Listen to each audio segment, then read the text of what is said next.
Classifica Reggiana Carrarese 1-0, Sud Tirol Como 4-3, Albion Leffe Pro Patria 2-1, Savona Cremonese 1-1, San Marino Pavia 0-0. Colpo grosso del Lumezzane che vince in casa della capolista Virtus Entella 5-4, Feralpi Salò Vercelli 1-0 e Vicenza Venezia 2-1. In classifica al comando sempre la Virtus Entella con 40 punti, Povercelli 36, Vicenza al terzo posto con 31 punti, poi Savona e Cremonese 30, Sud Tirol, Venezia 29, Como 28, Feralpi Salò, Albino Leffe 26, Lumezzane, Reggiana 22, Pro Patria 16, Carrarese 15, San Marino 14, Pavia 13. E allora non perdiamo altro tempo, andiamo a vederci cosa è successo oggi al Menti. Assume i contorni dell'impresa la vittoria del Vicenza nel derby contro il Venezia, una partita che resterà sicuramente a lungo nella memoria dei giocatori e dei tifosi biancorossi.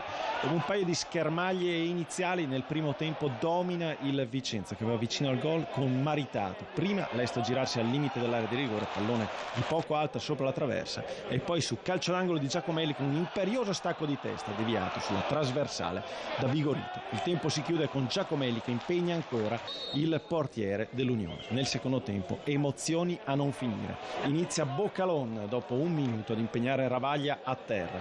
Mustacchio, la palla buona sul destro, la dirige verso il portiere che salva in corner, e sugli sviluppi del corner accade l'incredibile, un rimpallo sulla testa di Boccalon, Padalino, il pallone è respinto con il corpo da Martinelli che vince un paio di contrasti, l'ultimo con Castiglia, e si invola da solo verso la porta difesa da Ravaglia. Dribbling sul portiere e pallone depositato in rete. Doccia ghiacciata sul Menti. Venezia in vantaggio al quarto minuto, 1-0 dopo il dominio biancorosso. Venezia imperversa con un Vicenza sotto shock. Nell'area di rigore succede praticamente di tutto, ma né Cori né Boccalon riescono a spingere il pallone in rete. Si sveglia, si dà una scossa alla squadra biancorossa, arriva ad un altro mischione furibondo sulla conclusione di Mustacchio, salva sulla linea di Bari e poi Padovan, subentrato nella ripresa, non riesce a trovare il pertugio giusto.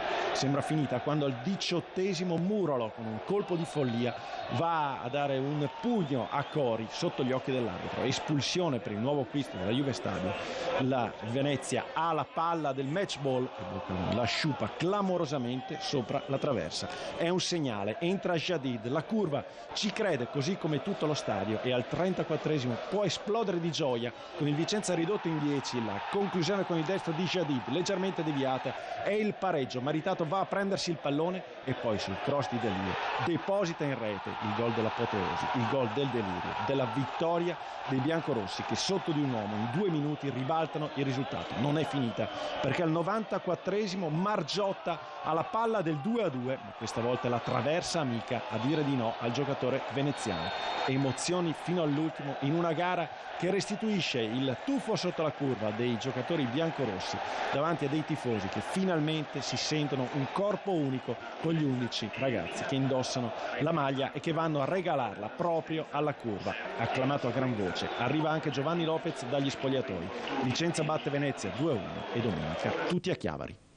Cominciamo dalla fine. La curva sud che la richiama a gran voce ad uscire dallo spogliatoio, che rivuole Gianni Lopez sotto la curva dopo la vittoria nel derby. No, cominciamo dalla fine, che è la vittoria della squadra dopo una grande prestazione in inferiorità numerica, una partita dove veramente non c'è stata mai partita, perché abbiamo strameritato di vincere, siamo andati sotto su un episodio negativo, c'è stata una grande risposta della squadra, una grande reazione, e devo dire che questi ragazzi veramente mi hanno commosso e penso che quello che hanno trasmesso a me l'hanno trasmesso anche a questi tifosi che oggi ancora una volta ci hanno supportato. Vicenza come l'hai visto? Tuo vecchio Vicenza in parte. Io quando siete venuti all'andata da noi ho parlato di una squadra forte, non dico la più forte del torneo, ma io oggi penso che abbia dimostrato tutto quello che può fare una squadra come loro.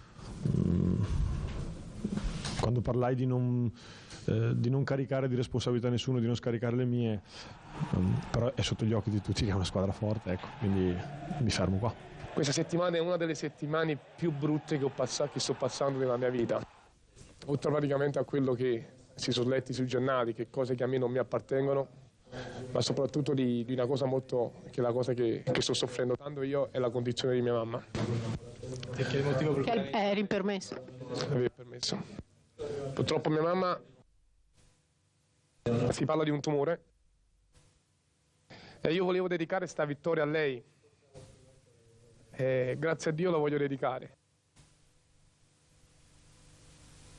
Ma sto vedendo che praticamente le cose si stavano mettendo sul lato negativo. E voglio ringraziare i ragazzi di come hanno reagito, di come mi hanno dedicato questa vittoria. E chiedo scusa alla tifoseria di come stavo rovinando questa festa così importante. Ripeto, non volevo esordire così, ma il mio fallo non era un fallo sicuramente così cattivo da cartellino rosso, però non sto qui a insegnare il lavoro alla terna arbitraria perché giustamente fanno il loro lavoro. Io sono qui, mi sono presentato qui alla stampa per dire io non sono un murolo che è stato letto sui giornali.